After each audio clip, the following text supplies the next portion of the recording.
Vamos ler aqui em Jonas, livro de Jonas, capítulo 3. Hoje pela manhã nós estivemos meditando em algumas mensagens que o Senhor nos trouxe através dessa leitura bíblica.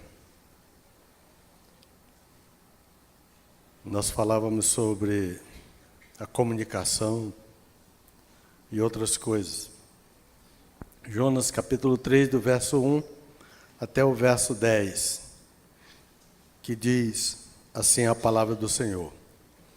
Pela segunda vez veio a palavra do Senhor a Jonas dizendo: levanta-te, vai à grande cidade de Nínive e lhe proclama a mensagem que eu te ordeno. Levantou-se, pois, Jonas e foi a Nínive segundo a palavra do Senhor. Ora, Nínive era uma grande cidade, 3 dias de jornada. E começou Jonas a entrar pela cidade, fazendo a jornada do dia, e clamava, dizendo: ainda 40 dias e Nínive será subvertida. E os homens de Nínive creram em Deus, proclamaram o jejum, vestiram-se de pano de saco, desde o maior deles até o menor. A notícia chegou também ao rei de Nínive, e ele levantou do seu trono, e despindo-se do seu manto e cobrindo-se de pano de saco, sentou-se sobre cinzas. E fez uma proclamação e a publicou em Nínive por decreto do rei e dos seus nobres, dizendo: não provem coisa alguma, nem homens, nem animais, nem bois, nem ovelhas, não comam, nem bebam água. Mas sejam cobertos de pano de saco, tanto os homens como os animais.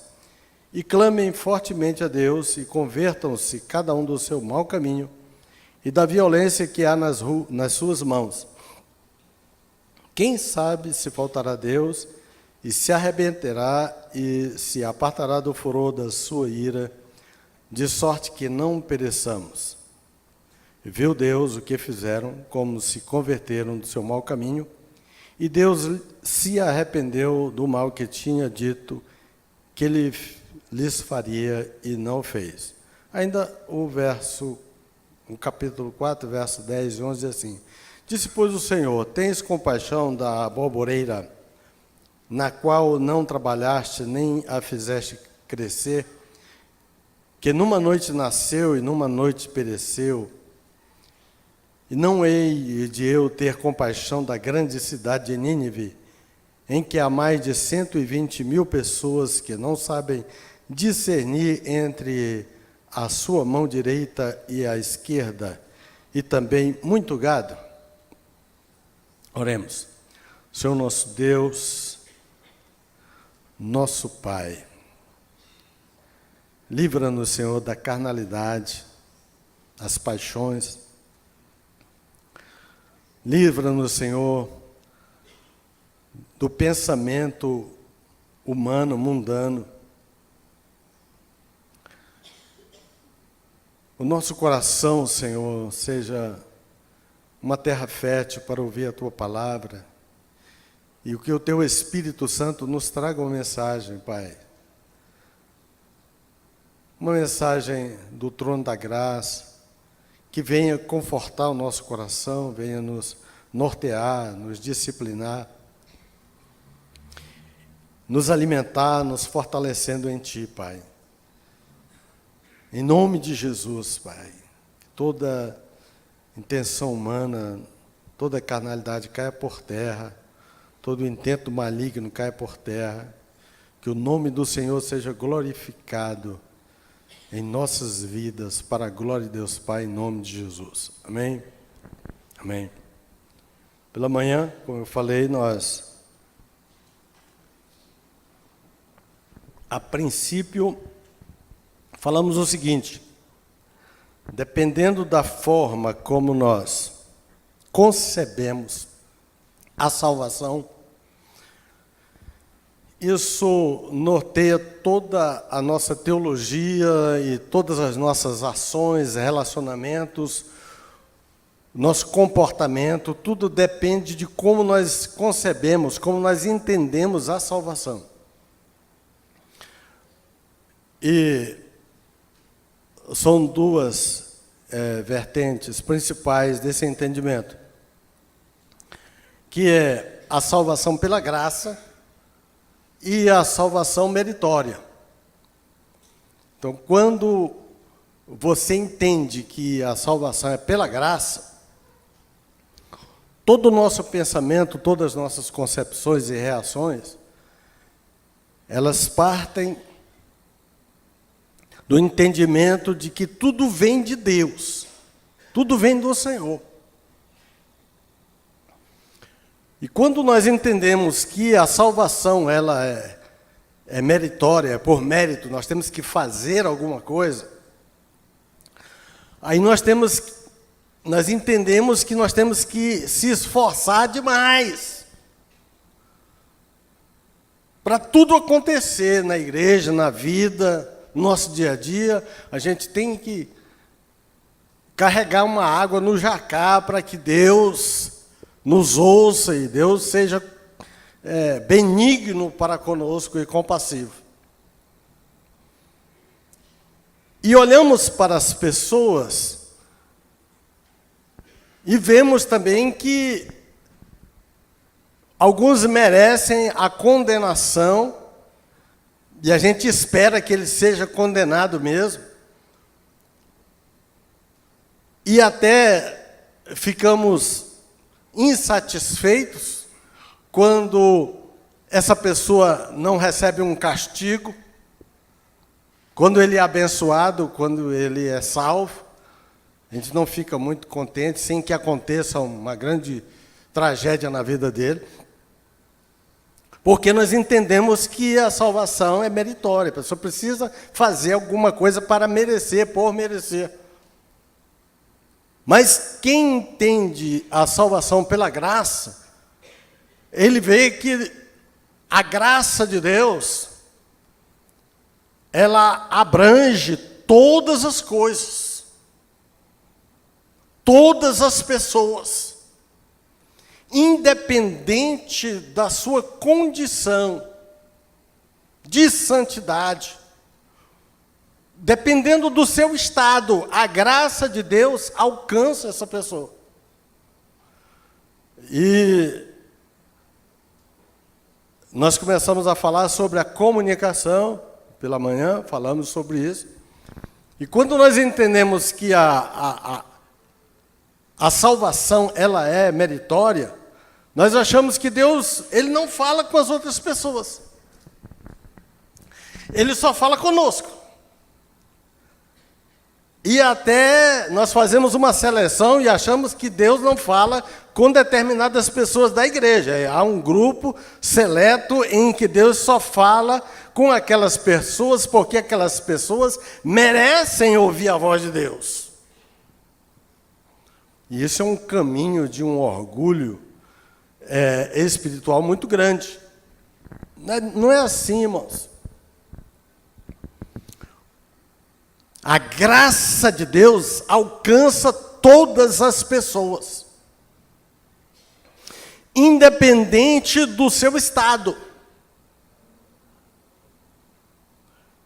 No próprio livro de Jonas, e aqui eu não quero entrar em mérito histórico e nada disso, eu quero perceber a mensagem de Deus no contexto geral da Bíblia, e graças a Deus que nós temos a Bíblia, a palavra de Deus, para nos nortear. Senão nós inventaríamos e viveríamos segundo os nossos pensamentos, que apesar da Bíblia, hoje muita gente vive assim, cumprindo-se a palavra de Deus, vivem segundo a sua maneira e forma de pensar. Mas graças a Deus que a mensagem de Deus, ela é contextual em toda a Bíblia. Tem pessoas que têm uma dificuldade de enxergar a graça de Deus no Velho Testamento. Inclusive no livro de Jonas, como é que vai enxergar a graça de Deus? Eu vejo muita graça de Deus nisso aqui. Pela manhã eu falei que o livro de Jonas, ele é realmente uma luta dessa graça com essa meritoriedade. Nós vemos a graça de Deus e vemos o mérito aí na cabeça de Jonas, fazendo com que a ira se tomasse conta do seu coração, por Deus ter sido misericordioso com aquelas pessoas. Então, quando nós entendemos a salvação pela graça, irmãos, isso sossega o nosso coração. Isso nos traz paz. Hoje em dia, irmão, nós precisamos entender isso.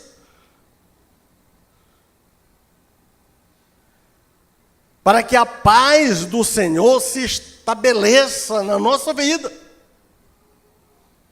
O mundo se encontra sem paz. E muitas vezes os servos de Deus não são mensageiros da paz, mas são mensageiros do ódio, da inquietação, da desesperança, do desespero, da agonia. E às vezes a pessoa está até em paz, o outro chega e começa a trazer mensagem de desassossego, e todo mundo fica desassossegado. Irmãos, o nosso cumprimento, né, é graça e paz, ou paz do Senhor Jesus. Era assim que Jesus, quando ele se manifestava no meio dos discípulos, ele dizia: paz seja convosco. E assim deve ser, irmãos, não só o nosso cumprimento, mas toda a nossa essência, ela precisa ser uma essência de paz. O inimigo quer roubar essa paz, porque essa paz, ela traz desentendimentos, essa paz traz mágoa, essa paz traz desastre nas vidas, traz derrotas na vida, em todos os sentidos. Até numa prova simples que você vai fazer, num concurso ou mesmo no colégio, se você não tiver paz, você não acerta nada. Às vezes você sabe tudo da prova, mas você não tem paz, na hora você não acerta nada. Eu já vi em exame teológico de pastores, a gente perguntar para eles o que está escrito em João 3,16 e não saber. Não responder. Não sei, o que foi, irmão? Deu um branco. Que branco é esse? Por falta de paz. Então, irmãos, é um momento de nós termos paz. Se nós temos Jesus, Jesus é o príncipe da paz. Ele é o príncipe da paz. Irmãos, a paz precisa reinar na nossa casa.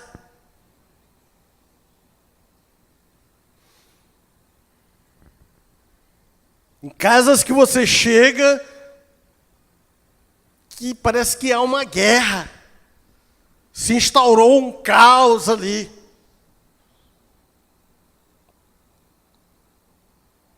Tudo por causa do pensamento da salvação. E como eu falei de manhã, a mágoa, o ódio, a revolta, ela começa, o princípio dela é exatamente na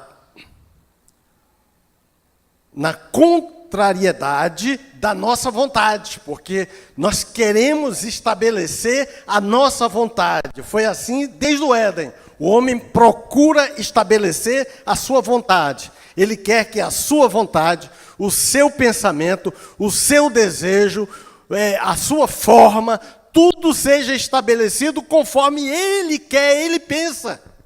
Como se nós fôssemos donos de toda a verdade, se nós detêssemos a verdade absoluta, e não é assim. Nem sempre a nossa vontade, aquilo que nós queremos, é a vontade de Deus, mas muitas vezes nós torcemos, inclusive, a Bíblia, a mensagem bíblica, para que legitimamos a nossa vontade como sendo a vontade de Deus.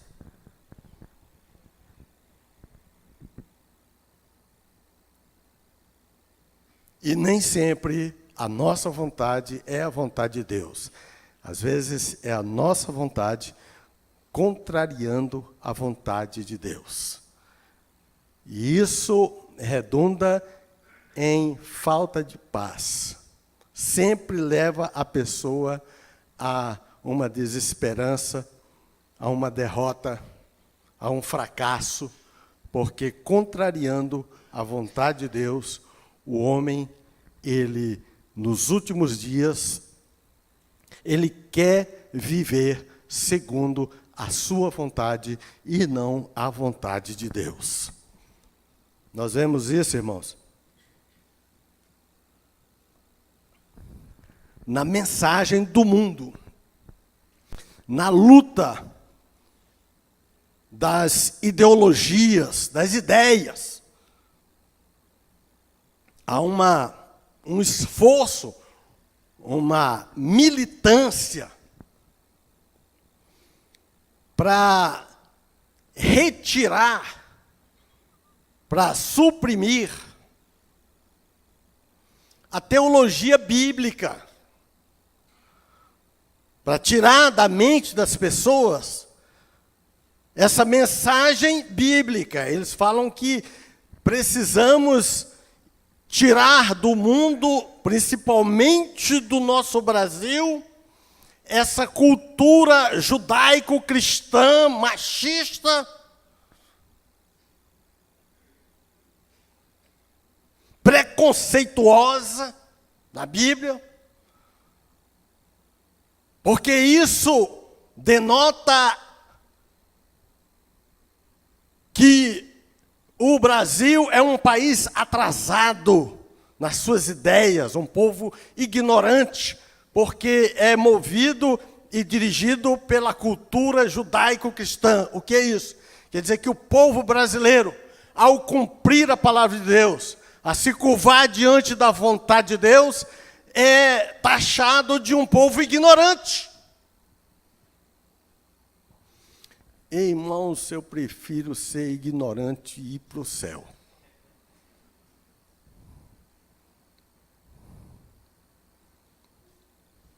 Do que ser muito culto e escutar os berros do capeta.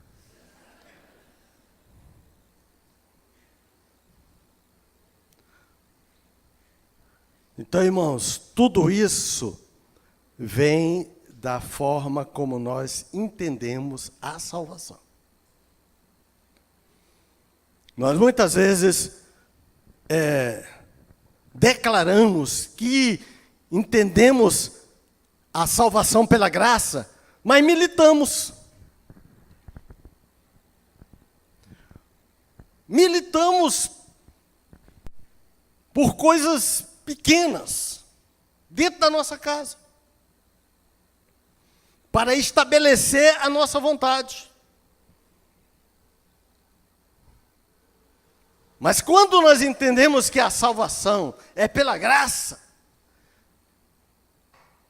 aí nós estamos aceitando que a soberania de Deus, ela é absoluta, Deus é soberano sobre todas as coisas, e que todas as coisas, elas vêm dele, e são para ele. Então eu fico tranquilo. Eu não preciso de militar.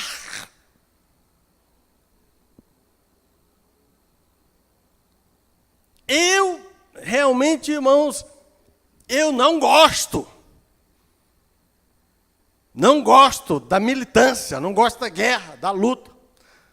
Não por eu ser covarde, mas porque eu entendo que a guerra não traz a presença do Espírito Santo.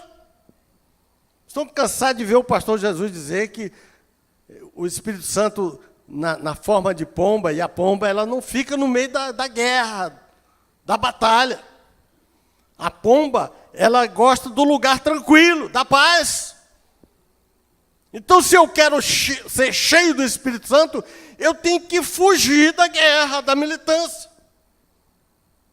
Eu preciso da paz do Senhor. Então, quanto menos eu me envolvo em guerras, em discussões, mais o meu coração é preservado de mágoas, de angústia, de ódio, de raiva. Pessoas que militam contra os próprios irmãos e criam uma aversão ao irmão. Lá vem aquele irmão que eu odeio porque eles falam as coisas que eu não gosto. Que ele não comunga as mesmas ideias dele.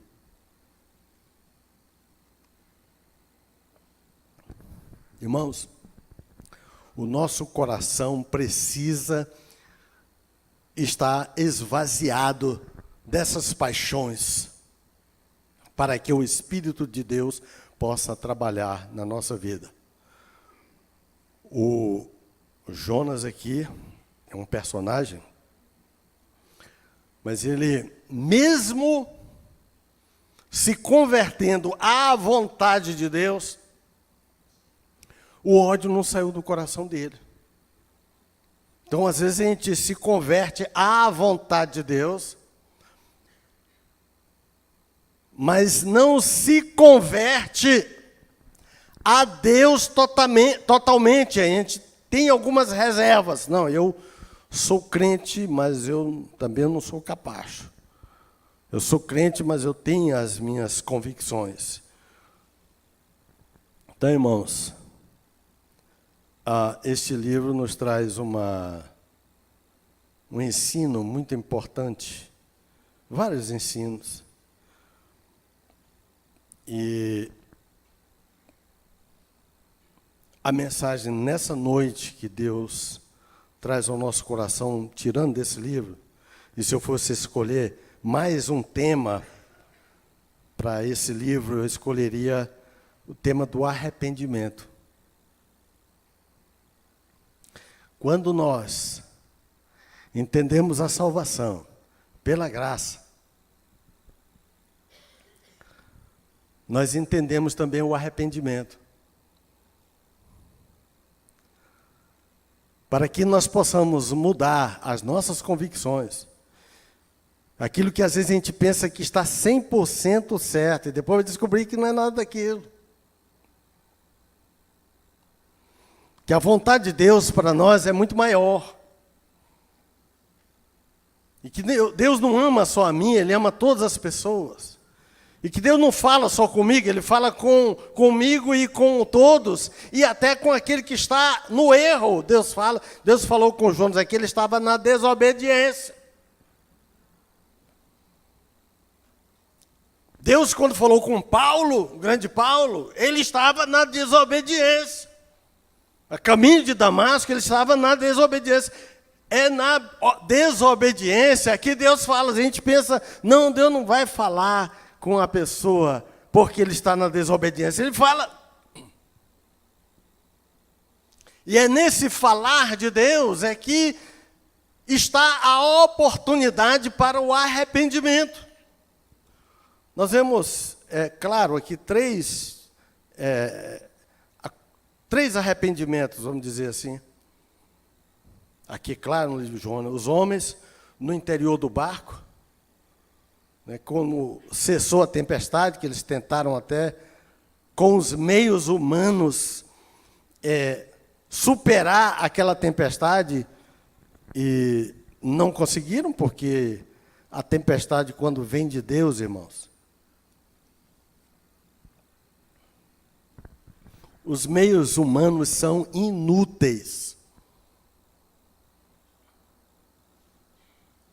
Eles remaram aqui, se esforçaram. Não adianta esforço humano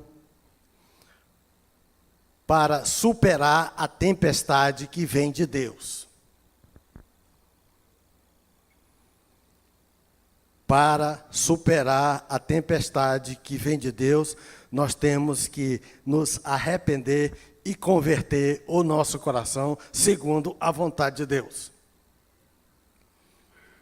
A vontade de Deus, naquele momento, é que Jonas fosse jogado no mar. Acreditem ou não que ele foi jogado no mar, eu acredito. No momento em que eles jogaram Jonas no mar, a tempestade cessou. Olha só. Eles já haviam jogado bagagem fora, já tinham feito tudo. Tudo. Não adianta, irmãos. Nós estamos lutando num esforço terrível. As forças estão esgotadas e se esgotando. Um desespero, porque estamos lutando com a nossa força. Sossega. Descansa no Senhor. A Bíblia é cheia desses conselhos. Entrega o teu caminho ao Senhor. Confia nele, mas nós não confiamos.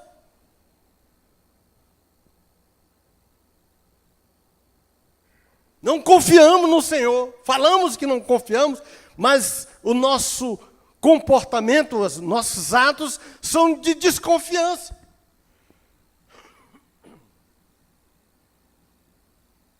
Aqueles homens se arrependeram, porque quando nós nos arrependemos, nós nos conformamos à vontade de Deus. Irmãos, a vontade de Deus às vezes é muito diferente daquilo que é a nossa vontade, daquilo que nós entendemos. Será possível que a gente não vê isso? Mas isso não pode ser a vontade de Deus. Não pode por quê? Porque nós estamos cegos na nossa própria vontade, no nosso próprio entendimento, que nos cegamos. É vontade de Deus, sim. E a vontade de Deus, por mais que não pareça em determinados momentos, ela é boa, ela é perfeita e ela é agradável. Então, na hora que eles se converteram, se conformaram à vontade de Deus, jogaram Jonas no mar, era incoerente isso, jogar um homem numa tempestade para eles. Eles até oraram antes.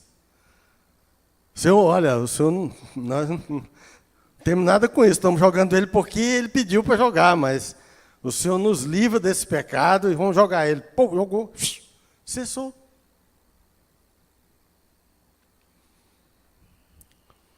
Para acessar a tempestade, muitas vezes na nossa vida, irmãos, nós temos que nos conformar à vontade de Deus. Abre mão! Abre mão. É vontade de Deus. O próprio Jonas, no seu caminho de desobediência, inicia um processo de arrependimento ao concordar com Deus. Não, eu vou. Deus às vezes quer que a gente vá e a gente não quer ir.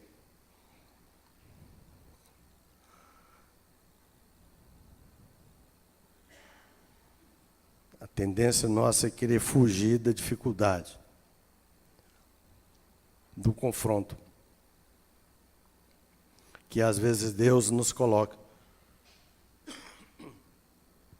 E esse confronto não é de guerra que eu estou falando. Confronto é de confrontar, ficar diante da pessoa que nos magoou muito, para fazer o bem a essa pessoa. Nós fugimos.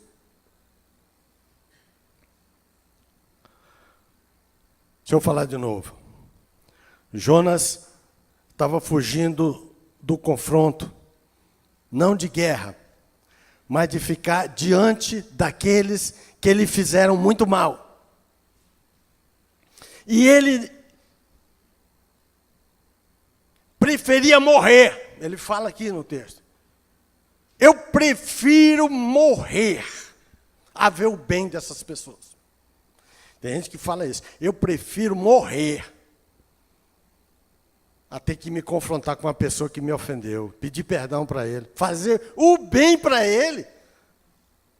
Não faço, eu morro, mas não faço.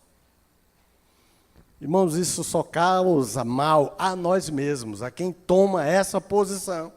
Enquanto Jonas está tomando essa posição, tribulação, tempestade, abismo, sofrimento, angústia, ao ponto de ele se curvar e orar, Senhor, eu lá do inferno eu clamei, o Senhor ouviu a minha voz. Se converteu à vontade do Senhor, apesar de não ter se convertido ao caráter do Senhor. O Senhor teve misericórdia dele, e ele saiu da sua aflição. E outro arrependimento, o terceiro é o dos ninivitas, que demonstra o arrependimento de forma mais clara, física, se cobrindo de saco, se humilhando. Essa vestimenta deles, esse jejum, era uma humilhação diante do Senhor. O entendimento de que estavam em pecado. E aí eles se arrependem. E Deus teve misericórdia deles. Irmãos, eu sinceramente, quando li isso aqui também, eu quase que eu fiquei do lado... Não, eu quase não, fui do lado do Jonas mesmo. Eu fiquei, gente, esses ninivitas não mereciam nada de bênção de Deus, não. Eles tinham que morrer mesmo. Um povo assassino, um povo mau. E um povo que não adorava o Senhor, e não queria saber nada de Senhor, não.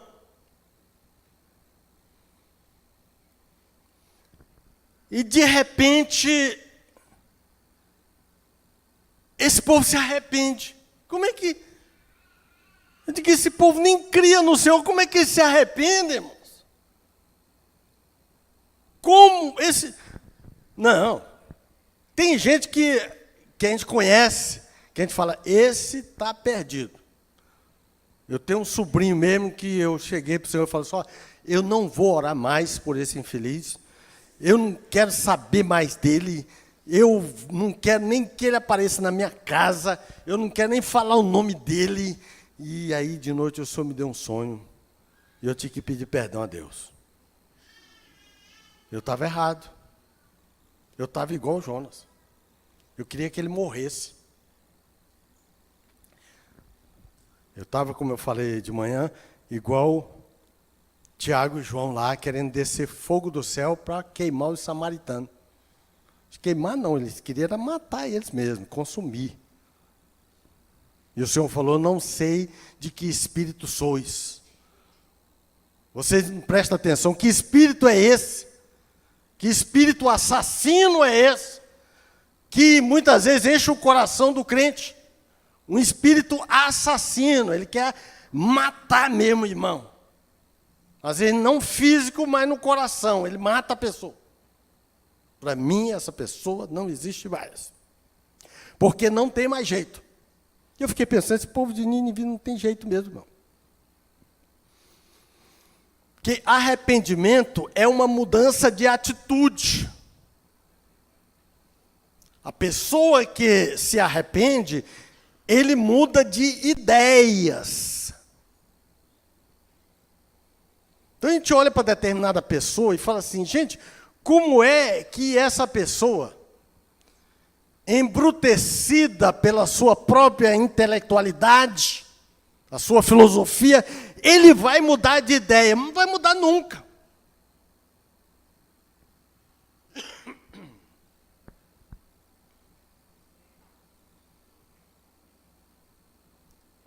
Porque só há salvação quando há arrependimento. A salvação acontece quando a pessoa se arrepende. E se arrepende de seus pecados.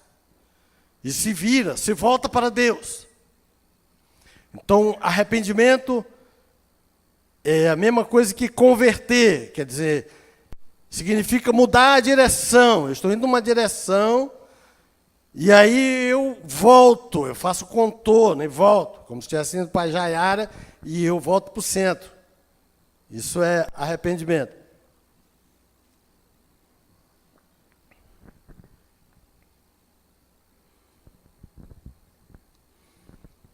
Mudar o pensamento. Como é que vai se mudar o pensamento de determinadas pessoas, irmãos? É Deus, irmãos. Deus. Os irmãos não me conhecem. Os irmãos não sabem a peça ruim que eu sou. Você não sabe. E desde criança, eu sempre fui mal.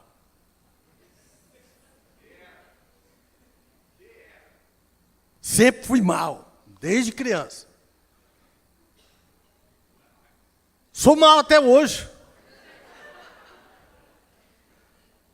É Jesus que faz a diferença na minha vida. É Ele que faz a diferença. Eu, quando tinha acho que 2 ou 3 anos de idade, o pessoal fala que eu batia a cabeça na parede, na parede da casa lá de fora. As pessoas iam lá e falaram, o que você está fazendo aí? Eu vou derrubar essa casa, matar todo mundo que está aí dentro. A cabecinha já era grandinha, viu?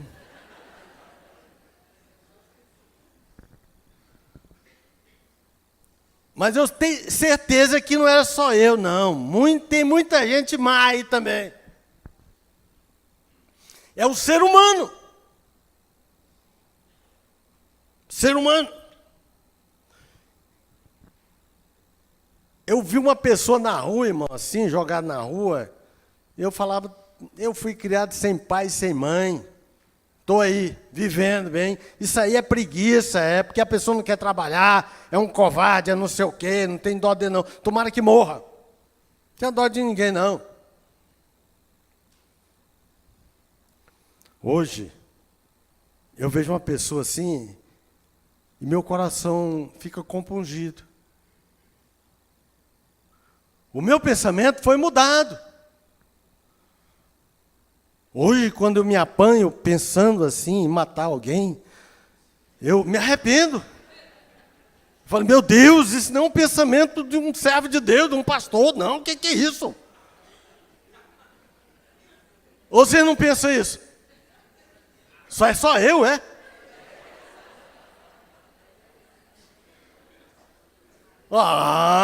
Tem muita gente que pensa aí em esganar e fica pensando em cortar os pedacinhos. Depois, meu Deus, que espírito é esse? Isso é o espírito de Satanás. É ele que vem matar e vem roubar. Mas que esses pensamentos rondam, a gente ronda.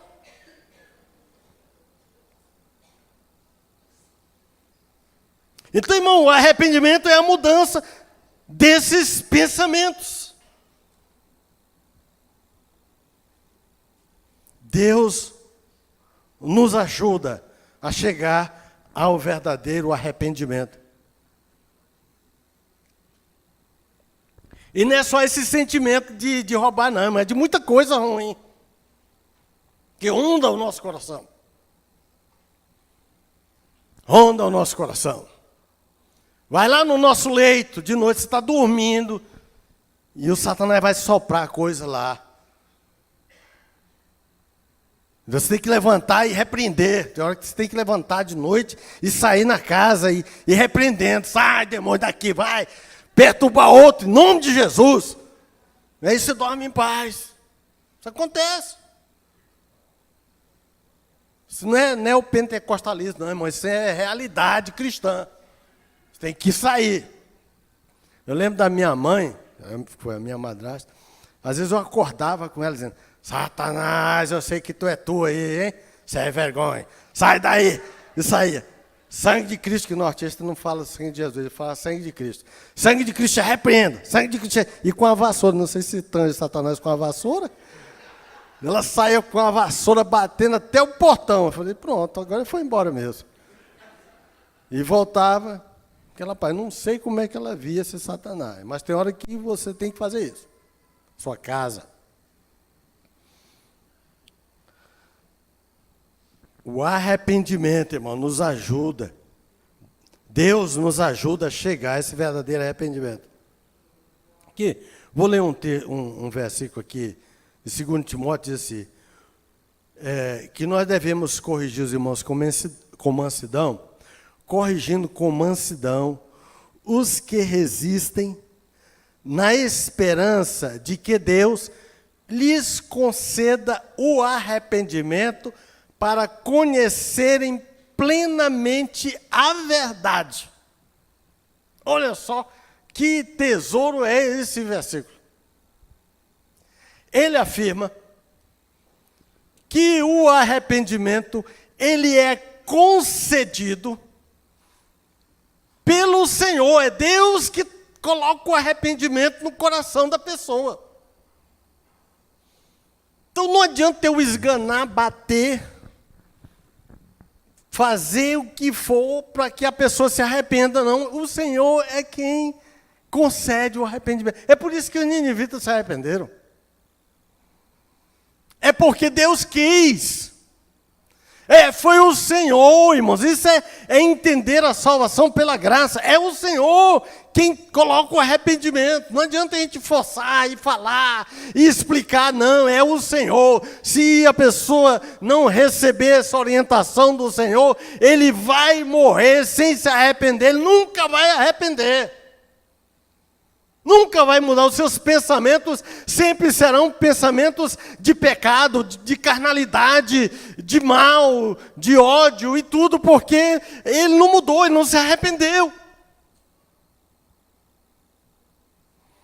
O arrependimento, ele é concedido pelo Senhor, por Deus. Para quê? Para que se enxergue, para que se conheça a verdade plena. A pessoa que não arrependeu, ele está cego. Jesus falou que muitos cegos estão guiando outros cegos. A pessoa não entende nada, não está vendo nada. Está cego espiritualmente. Só o Senhor é que desescama os nossos olhos para enxergar a verdade. O arrependimento. E o arrependimento, o verso 26 diz assim, e que se desprendam dos laços do diabo para cumprirem a vontade de Deus. Então nós só vamos fazer a vontade de Deus se nós formos desprendidos, libertos dos laços de Satanás. Muita gente aprisionado, acorrentado pelo diabo. Sabe como? Na sua própria concupiscência, na sua própria filosofia, no seu próprio entendimento da sua razão, da vida, daquilo que ele entende da vida, e esse é que é um prato cheio para o diabo prender a pessoa. Porque ele pensa desse jeito, ele age desse jeito, tudo ele questiona, ele não aceita nada, ele não se curva a nada, nem a Deus. Mas está lá na Bíblia, não, mas isso aí é a contextualização. Se você for contextualizar, irmãos, a Bíblia está contextualizando isso sim. Sabe como é que ela contextualiza?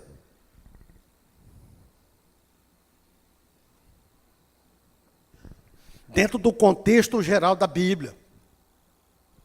Aqui em João, na epístola, diz assim, vede que grande amor nos tem concedido o Pai, que fôssemos chamados filhos de Deus, e nós o somos, por isso o mundo nos não conhece, o mundo não nos conhece, porque somos filhos de Deus. Então, a nossa maneira de pensar é parecida com a maneira de Deus. A nossa forma de agir é parecida com a forma de Deus. Então, o mundo não aceita isso, não conhece.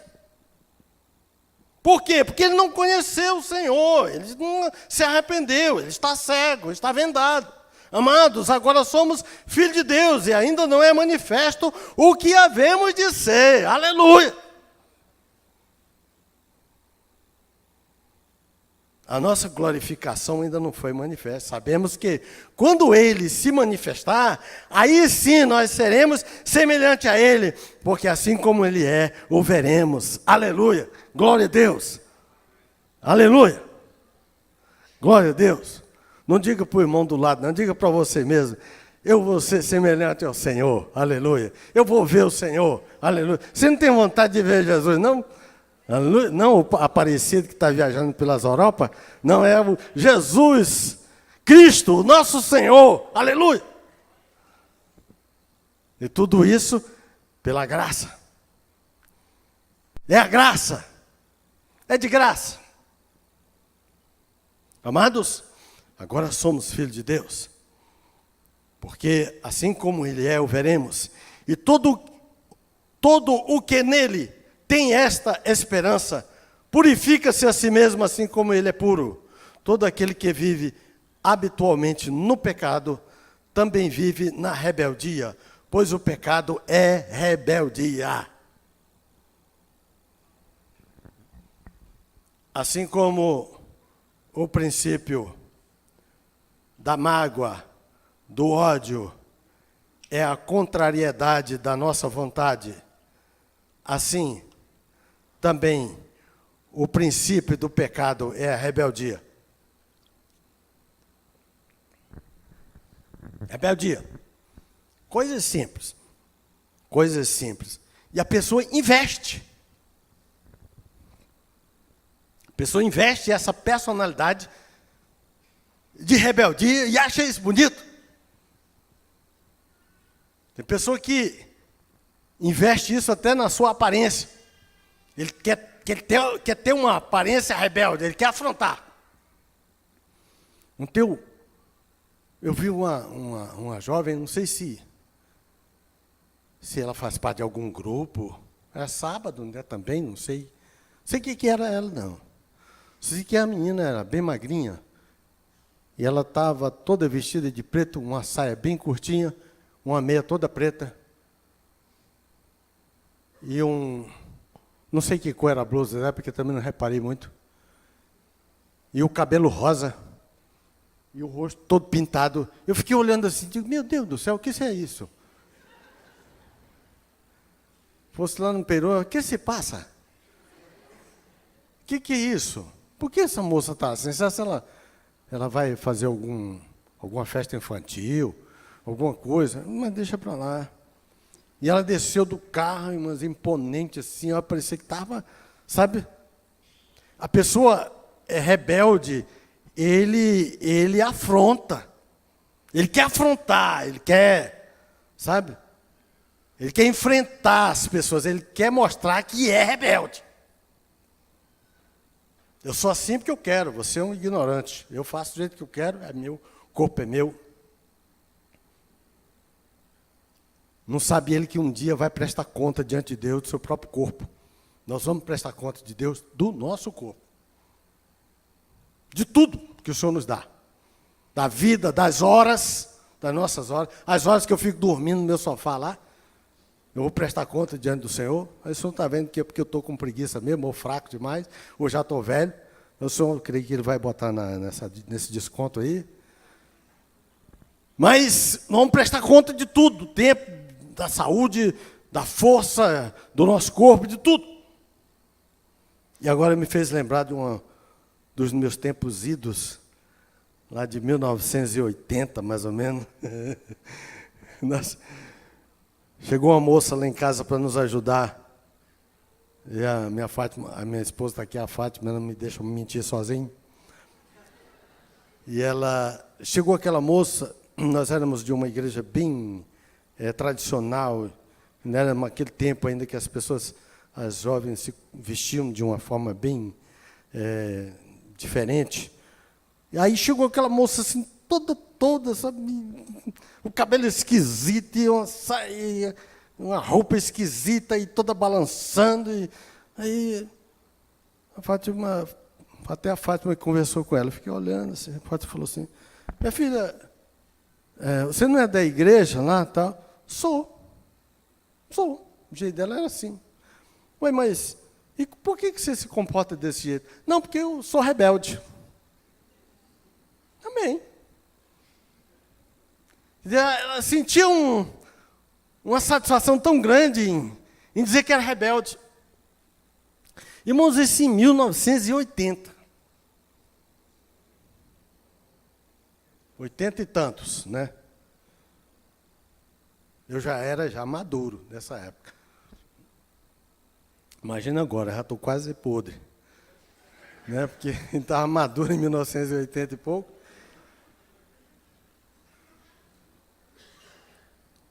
E agora, irmãos, nós fazendo uma leitura do mundo, se nós fizermos uma leitura do mundo agora, a gente vê que a rebeldia se instaurou.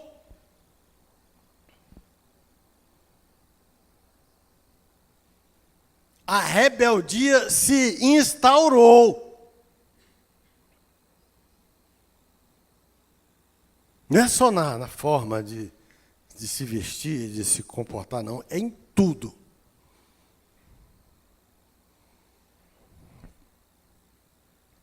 Em tudo. Até nas igrejas. O pastor fala isso, mas... O pastor mandou fazer isso, mas não vou fazer, não. Eu mando na minha vida, eu faço como eu quero. Meu pai mandou fazer, mas eu faço assim, não, eu faço desse jeito.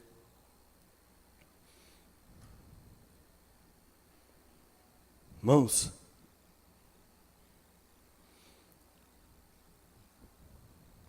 a rebeldia é o princípio do pecado. Porque o diabo, assim diz a palavra do Senhor, foi rebelde desde o princípio.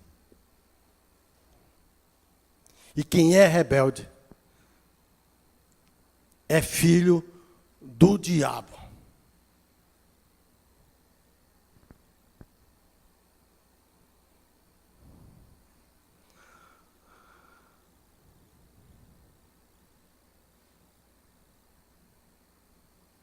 Todo aquele que vive habitualmente no pecado, também vive na rebeldia.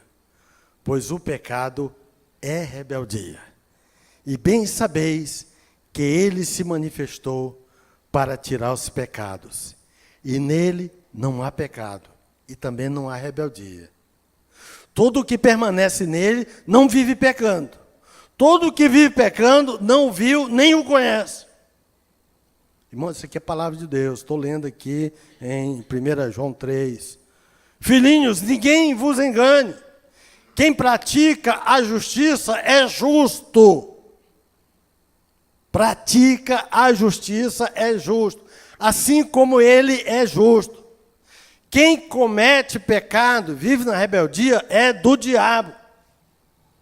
Porque o diabo peca desde o princípio.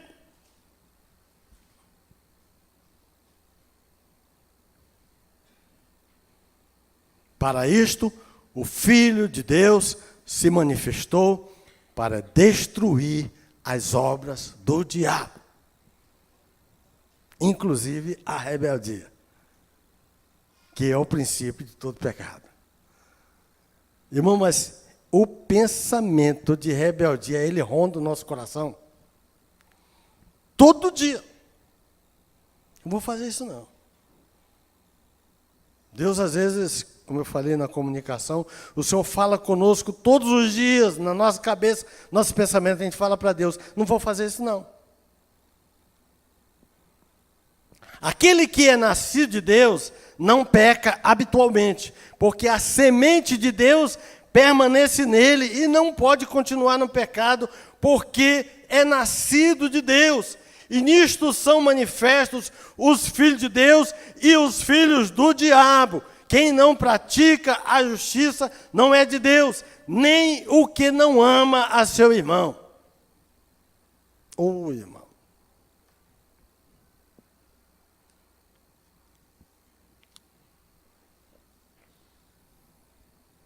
Agora existe uma coisa. que eu acredito.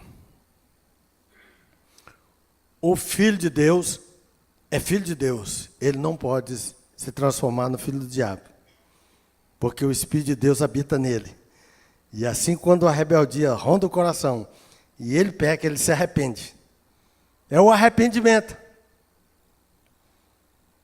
Diz que a gente acha que tem que andar 2 passos e arrepender. Senhor, estou me arrependendo. Dá mais 2 passos. Senhor, estou me arrependendo. O caminho para o céu é esse. Mas há uma esperança. Porque aquele que é filho do diabo, ele pode ser filho de Deus. Porque a graça de Deus pode alcançar o seu coração. Pode fazer com que as escamas dos olhos se caiam e ele enxergue a verdade. E a verdade é Cristo que liberta desse domínio do pecado e de Satanás. Aleluia! E aí o pensamento, agora não é um pensamento mais carnal, humano, diabólico, não. É um pensamento santo, puro, de Deus e que olha para as pessoas como Deus olha, com amor. Com pureza.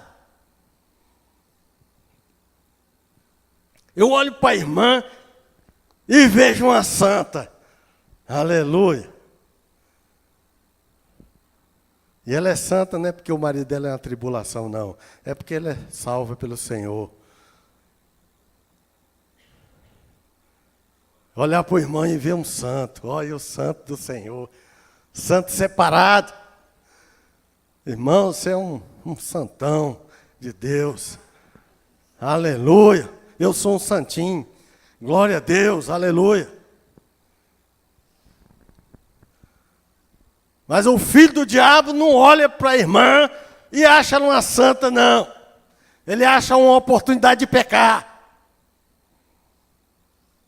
Da mesma forma, o homem olha para o outro homem e vê, às vezes, raiva, ciúme, inveja e tantas outras coisas, uma oportunidade de pecar. Porque se instaurou a rebeldia no mundo. Mas aqui nós lemos que Jesus se levantou para desfazer as obras do diabo. Ele foi derrotado lá na cruz e o Senhor vitoriou por nós. Aleluia! Por isso, arrependei-vos. Por isso, a mensagem de Jonas é arrependimento. Por isso que a mensagem de todos os livros no Velho Testamento, se você olhar, você vai encontrar arrependimento. Essa é a mensagem de Deus no Velho Testamento. O arrependimento leva à libertação, deixa o domínio do pecado, conduz o homem ao novo nascimento. E eu diria que isso é até simultâneo. E conduz a uma vida de paz. Eu tenho uma vida de paz, porque eu não tenho remorso. Eu tenho arrependimento. Quando meu coração é rondado pelo pecado, eu me arrependo. E a paz do Senhor inunda meu coração.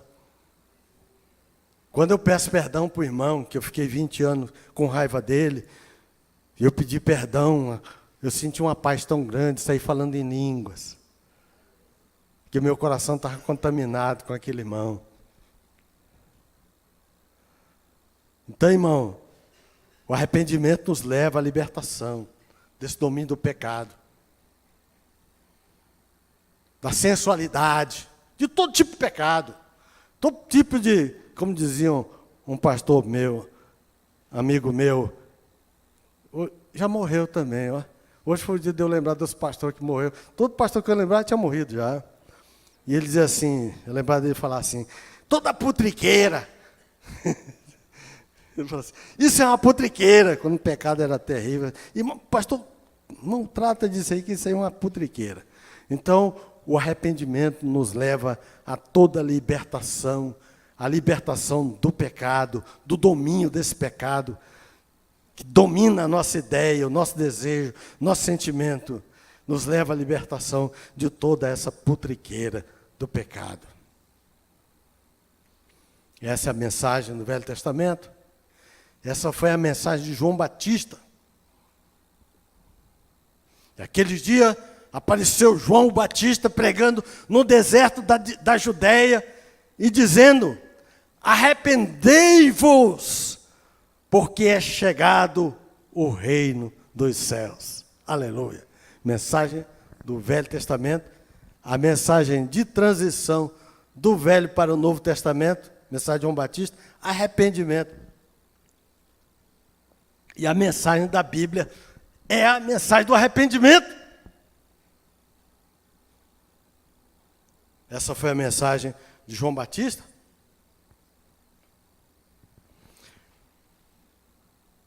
E essa foi a mensagem de Jesus. Diz, no início do seu ministério, Jesus pregou. Desde então começou Jesus a pregar e dizer, arrependei-vos porque é chegado o reino dos céus. O reino de Deus está próximo. Arrependei-vos e crede no Evangelho. Mais tarde, ele declarou, respondendo aos fariseus, não necessitam de médicos os que estão sãos, mas sim os que estão enfermos. Eu não vim chamar os justos, mas sim os pecadores ao arrependimento. Então, há uma esperança para o pecador. Quando perguntaram a Jesus se os galileus que sofreram nas mãos de Pilatos eram mais pecadores do que todos, ele disse, não vos digo, antes, se não vos arrependerdes, todos de igual modo perecereis. E essa foi a mensagem dos apóstolos também. Pedro, ali no capítulo 2, disse Pedro, quando quiseram perguntar para ele, quando perguntaram para ele, querendo impor a meritoriedade, o que deviam fazer para herdar. O que devíamos fazer, Pedro? Então, Pedro disse, arrependei-vos e cada um de vós seja batizado em nome de Jesus Cristo para o perdão dos pecados e recebereis o dom do Espírito Santo, porque a promessa vos diz respeito a vós, a vossos filhos e a todos os que estão longe, a todos quantos Deus, o nosso Senhor, chamar. E essa deve ser a mensagem da igreja, transmitida em todas as linguagens, principalmente a mensagem ontológica da nossa essência, nossa vida e ações e desejos, e tudo, enfim. Amém? Glória a Deus. Vamos curvar nossa cabeça.